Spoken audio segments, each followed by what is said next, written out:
choisir qu'une réunion de prière de l'église primitive, qui était très près du jour de la Pentecôte, ce qui se trouve dans le chapitre 4e du livre des Actes, et à partir du verset 23.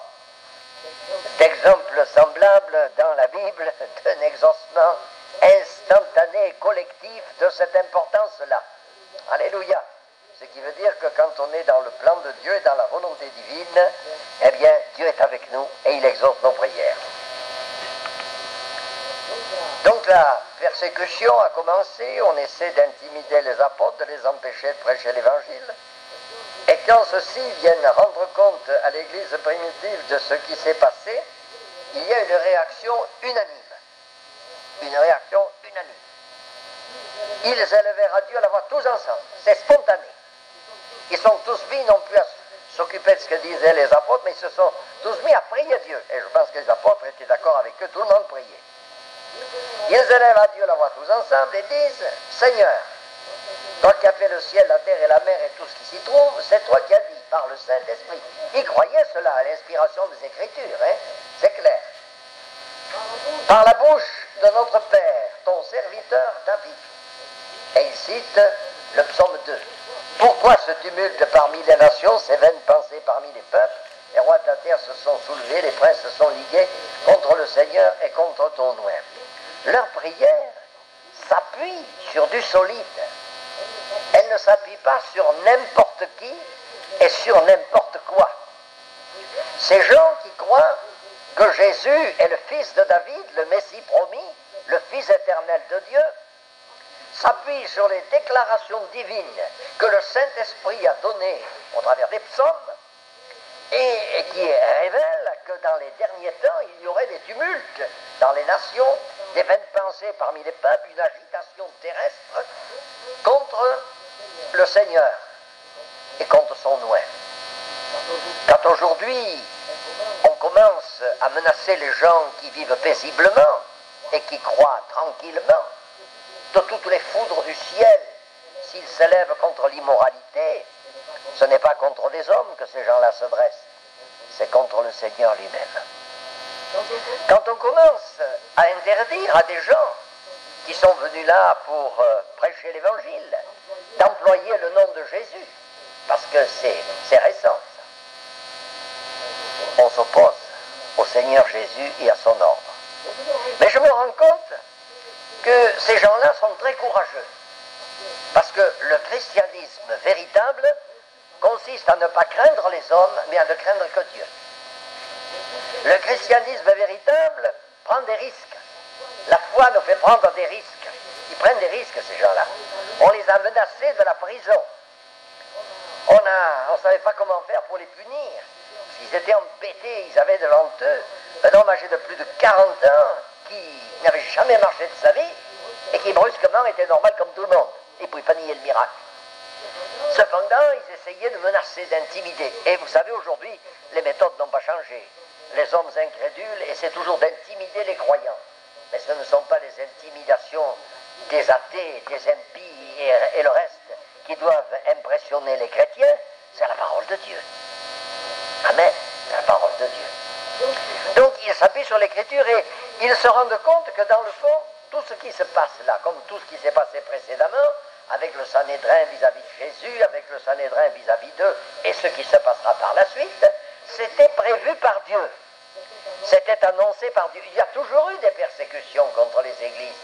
Il y a toujours eu des persécutions contre la parole de Dieu. Et ce qui est curieux, c'est que ces gens qui déclarent que les chrétiens authentiques, ils ont une voix moyenâgeuse et barbare. En réalité, ce sont eux les moyenâgeux et les barbares. Parce qu'ils sont en train de s'opposer à la volonté de Dieu. S'opposer à la volonté de Dieu, ça, c'est de la barbarie, c'est du paganisme, c'est tout ce que vous voudrez. Mais ces gens ont compris. Et ils se disent, Dieu l'avait prévu. Dieu l'avait annoncé. Donc, Dieu sera avec nous. Et alors, écoutez cette prière courageuse qu'ils font. Maintenant, Seigneur, vois leurs menaces. Et donne à tes serviteurs d'annoncer ta parole avec une pleine assurance. Vous n'avez pas remarqué? On leur dit, on vous interdit de parler de Jésus. On vous interdit de faire connaître ce nom-là sur la terre. Eh bien, mes amis, maintenant, eux, ils vont dire, Seigneur, donne à tes serviteurs d'annoncer ta parole avec une pleine assurance, de parler de Jésus, ce qu'on leur interdit. Et étends ta main, pour qu'il se fasse des guérisons, des miracles et des prodiges. Vous vous rendez compte, à la suite de la guérison du boiteux, persécution. Eux, ils ne demandent pas un miracle, ils demandent des quantités de miracles. Ils disent qu'il se passe des guérisons, des miracles et des prodiges par le nom de ton saint serviteur Jésus. Même si ça doit leur provoquer des persécutions, ils savent que le message de la puissance de Dieu par le Saint-Esprit venant confirmer l'évangile, c'est ça qui amènera les âmes au salut. Alléluia. Et ils sont là non pas pour plaire au pouvoir public, ils ne sont pas là pour plaire au tribunal religieux qui dirige le pays, ni aux Romains qui les a envahis. Ils sont là pour faire la volonté de Dieu. Et mes frères et sœurs, je dois vous dire que si on a quelque connaissance de l'histoire des débuts du christianisme, on s'apercevra de ceci, c'est qu'on a fait des persécutions épouvantables contre les chrétiens. On les a jetés dans les cirques romains en proie aux bêtes fauves. On les a mis sur des croix avec de la poix dont on a enduit le corps et on a brûlé leur corps sur des croix. On a commis des abominations. N'oubliez pas que Néron, l'empereur Néron, était un monstre. C'était un possédé, ce pauvre malheureux. Et il se déchaînait sous l'action de Satan. Mais qui c'est-il qui a fini par avoir raison? Ben, c'est Dieu. Parce que l'Empire romain s'est écroulé et le christianisme s'est répandu partout. Alléluia! La bonne nouvelle est arrivée partout, y compris au château de Peyreguillot. Eh oui! Ils se sont opposés partout, alors essayez de vous mettre dans votre ville, là où vous êtes. C'est arrivé jusque chez vous. C'est arrivé jusqu'en France. C'est quand même, la France, c'est pas la porte à côté par rapport à Israël, là-bas. Hein? Eh bien, c'est arrivé jusque-là, et c'est arrivé jusqu'en Angleterre, c'est arrivé jusqu'en Amérique, c'est arrivé jusqu'en Russie, c'est arrivé jusque dans l'Océanie, jusque dans l'Asie. Ça a parcouru la terre et ça continue de parcourir la terre. N'en déplaise aux raisonneurs, aux discuteurs, nous n'avons pas à tenir compte des menaces de ces gens-là et de leurs prétentions. Nous avons à faire ce que Dieu nous demande, parler de Jésus, annoncer le nom de Jésus, prêcher le nom de Jésus, parce que, comme le disait l'apôtre Pierre, devant ces gens-là, Jésus est le seul nom qui a été donné aux hommes par le moyen duquel nous pouvons être sauvés. Alléluia. Et ils n'ont pu rien répondre. Du reste, ce que disait Pierre, c'était prononcé peut-être en grec, je ne sais, mais quand même ces gens-là, ils parlaient l'araméen, qui était une espèce d'hébreu un peu évolué. Mais il a bien dit que le nom en question, c'était le nom de Yeshua. Yeshua, c'est le nom hébreu de Jésus. Et ça veut dire Dieu sauveur. Alléluia. Et qu'il le veuille ou pas, c'était comme ça, c'est la parole de Dieu qui l'a annoncé. Et le nom de Yeshua se trouve dans l'Ancien Testament. C'est ça qui est formidable. Alléluia. Ils niaient ce que la révélation divine avait dit. Donc par conséquent, eux, ils savent que Dieu est avec eux et qu'ils n'ont rien à craindre. Et ce qui est formidable, c'est qu'ils disent, Seigneur, donne à tes serviteurs d'annoncer ta parole avec une pleine assurance. Comment peut-on le faire, cela, si ce n'est par l'action du Saint-Esprit? Et ensuite, ils ajoutent, en étendant ta main pour qu'il se fasse des guérisons, des miracles, des prodiges. Mais qui c'est-il qui fait ces miracles, ces guérisons, ces prodiges? Ben, c'est Jésus. Et par quel moyen le fait-il? Ben, par le Saint-Esprit. Alléluia. Ce qui s'est passé à la Pentecôte et qui s'est passé ensuite au chapitre 3 avec la guérison du boiteux de la porte du temple va continuer de se passer. Il y aura des guérisons, il y aura des miracles et il y aura des conversions qui suivront. Parce que vous savez, après la guérison du boiteux à la porte du temple, le nombre des croyants s'est élevé à 5000. Que Dieu soit béni. Amen. Vous savez quel beaucoup de filets ces produits-là. Ils ont prêché le nom de Jésus dans le temple de Jérusalem, n'en déplaise aux gens religieux, et il y a 5000 personnes qui se sont converties à Jésus-Christ. Merci Seigneur. Si nous en voyions autant de nos jours, nous serions bien contents. Vous ne croyez pas? Je vous dirais que ça se produit quand même quelque part dans le monde. Alléluia. Et il y a des gens qui se convertissent par milliers, par dizaines de milliers et même par centaines de milliers et qui se tournent vers Jésus pour être sauvés. Que Dieu soit béni. C'est pas aussi dur que dans notre pays de France, mais moi je ne perds pas courage. Je dis Seigneur, Seigneur, Seigneur, tu as vu la prière de ces gens a été exaucée, pourquoi tu n'exaucerais pas la nôtre? Tu as dit dans ta parole quelques jours auparavant, eh bien ces paroles que Pierre a prononcées dans les derniers jours, dit Dieu, chair, vos fils et vos filles prophétiseront, vos jeunes gens auront des visions, et vos vieillards auront des songes. Alléluia. Donc c'est une promesse de Dieu. Dans le fond, ce que ces gens demandent, c'est encore une action du Saint-Esprit. Et c'est ce qu'il faut demander à Dieu, une action du Saint-Esprit. Parce que c'est le Saint-Esprit, mes amis, qui convainc de péché, de justice et de jugement. C'est lui qui pousse le pécheur à la repentance. C'est lui qui fait comprendre la parole de Dieu. Si nous n'avons pas l'Esprit de Dieu en nous, nous ne sommes pas nés d'en haut, nous ne pourrons pas comprendre la vérité. Mais si l'Esprit de Dieu agit en nous, nous convainc de péché, nous pousse à la repentance et crée la foi dans nos cœurs, alors nous comprendrons la parole de Dieu, le sens des Écritures. Et nous aurons du courage pour annoncer le nom de Jésus. Alléluia. Que Dieu nous fasse la grâce de le comprendre. Mais je vais vous dire quelque chose qui est extraordinaire. C'est que quand ils ont fini de prier, c'est Dieu qui a commencé de travailler. Eux, ils se sont arrêtés, ils avaient fait leur travail, et alors le lieu s'est mis à trembler. Ils se demandaient qu'est-ce qu'il y a un tremblement de terre, on ne sait pas, quand Dieu agit, c'est quelquefois étonnant. Puis tout d'un coup, ils ont tous été remplis du Saint-Esprit, comme le jour de la Pentecôte. Et ils se sont mis à annoncer la parole de Dieu avec assurance. Mais qui va arrêter des gens comme ça, qui sont remplis de l'Esprit de Dieu? Qui va arrêter Étienne? Qui va arrêter Pierre? Qui va arrêter tous les autres qui vont suivre, Jacques et les autres? Personne ne pourra les arrêter. Personne. Ils vont annoncer le nom de Jésus, et le nom de Jésus va se répandre partout, et finira par se répandre sur la terre entière. Gloire à Dieu.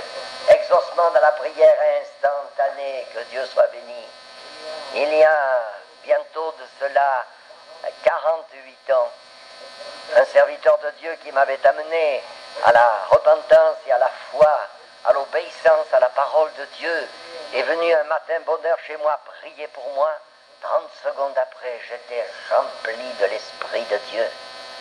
J'étais converti déjà. J'avais fait l'expérience de la repentance et de la foi.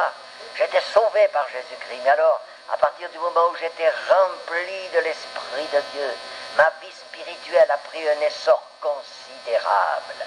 Je dis bien considérable. Ma vie de prière qui était d'environ peut-être 3/4 d'heure à 1 heure par jour, ajoutez-y 1 heure ou 2 de méditation de la parole de Dieu, ce qui était déjà pas si mal. Mais alors elle a eu des ailes, c'est quelque chose de formidable.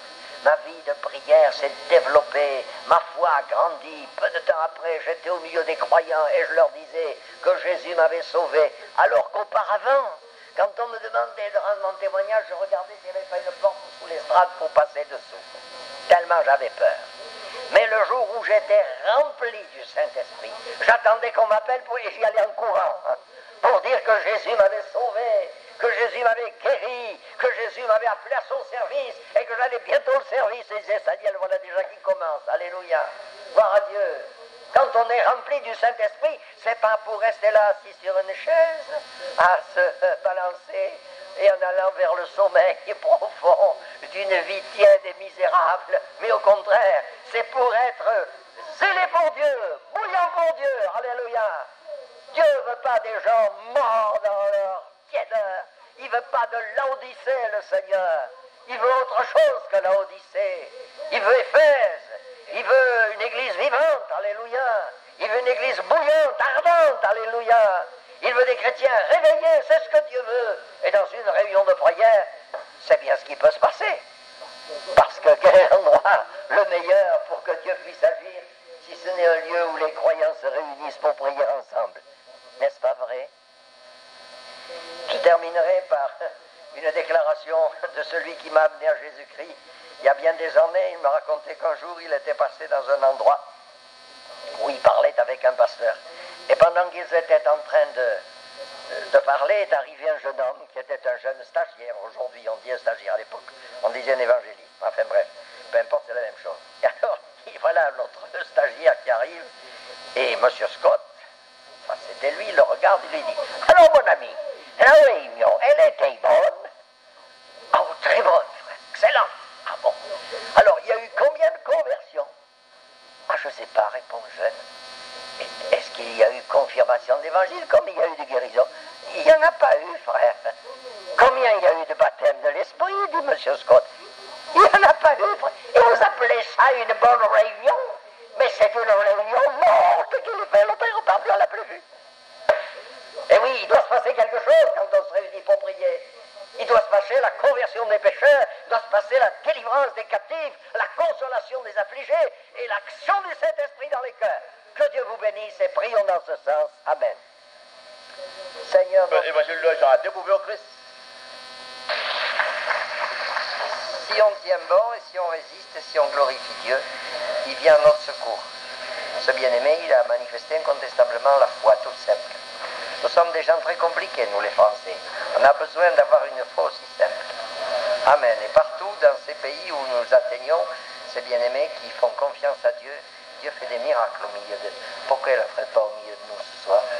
Alors, on m'a demandé de prier pour un frère ce soir qui est malade, qui a besoin d'une guérison.